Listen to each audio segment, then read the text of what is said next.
اللهم صل وسلم وبارك على سيدنا محمد وعلى آله وأصحابه أجمعين، واخفض لهما جناح الذل من الرحمة، وقل رب ارحمهما كما ربياني صغيرا. النهاردة عاملين وجبة سريعة جميلة جدا من غير أي دهون. عملنا السجق وأحلى سندوتشات تعمليها وانت خارجة لأولادك من غير أي مادة دهنية.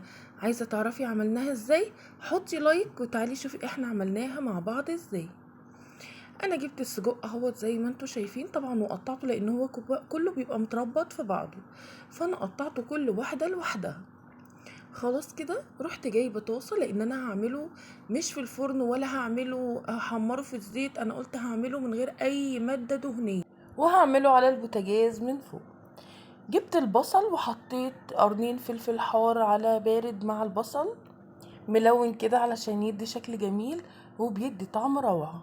وبعد كده رحت جايبة طماطميتين 3 كده وبشرتهم او ضربتهم في الكبة من غير مية. حطيت الطماطم والبصل والفلفل وبدأت ان انا انزل بقى بالتوابل اللي انا هحطها.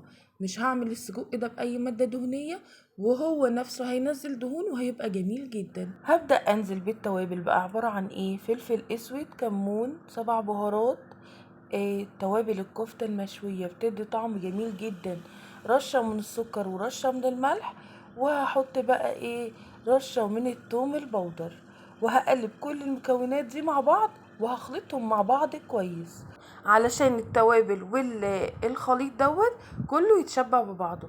خلاص كده قلبتهم كويس ببعض ويتشبعوا ببعض. هروح رايحة بقى جايبة السجق وهبدأ ارصه واحدة واحدة في الطاسة زي ما انتوا شايفين. عايزه اقول لكم يا ريت اللي اول مره يشوف قناتي ما ينسانيش بالاشتراكات ويفعل الجرس علشان يوصل له كل جديد، وكومنتاتكم الجميله ربنا ما يحرمني منكم ابدا، ونفضل مع بعض على طول، ولايكات كتير كتير كتير علشان القناه تفضل معاكم. خلاص كده رصينا السجق زي ما انتوا شايفين، وهروح رايحه جايبه معلقتين من الصلصه دي كنت عاملاها بالثوم. بصوا التكايه دي روعه، بتدي طعم وتحميرة للسجق خطيرة جدا جدا.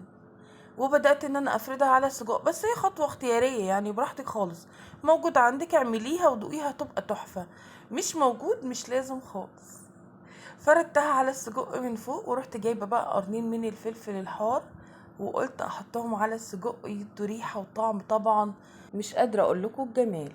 خلاص كده خلصنا طاسة السجق، هاخدها واروح احطها على البوتاجاز على النار عالية لغاية ما الطاسة كده تسخن، وبعد كده هخلي النار متوسطة. هروح رايحة جايبة بقى ربع كوباية من المية وهنزل بيها على السجق اسوي بيها السجق، بدل الزيوت بدل الزيت بدل السمنة بدل الزبدة بدل اي حاجة. طبعا البصل والطماطم والفلفل هينزلوا السوائل بتاعتهم مع شوية المية دولت، هيسووا البصل والطماطم والفلفل والسجق وهيبقى خطير زي ما انتوا شايفينه كده. ما شاء الله، طبعا الكاميرا مش ظاهرة قوي، السجق كان متحمر وجميل جدا، وشوية شوية اللي فوق دولت شوية الدهون اللي خارجين من السجق نفسه. عملنا احلى وجبه واسهل وجبه تعمليها لاولادك وانتي خارجه. طبعا انتي بتبقي وانتي خارجه اعمل لهم اكل اعمل لهم سندوتشات خلاص كده اعملي سندوتشات السجق ديت وادعيلي. ودي شويه الدهون اللي نزلها السجق، انا ما حطيتش اي دهون زي ما احنا قلنا علشان تبقى خفيفه كده والسندوتشات تبقى جميله.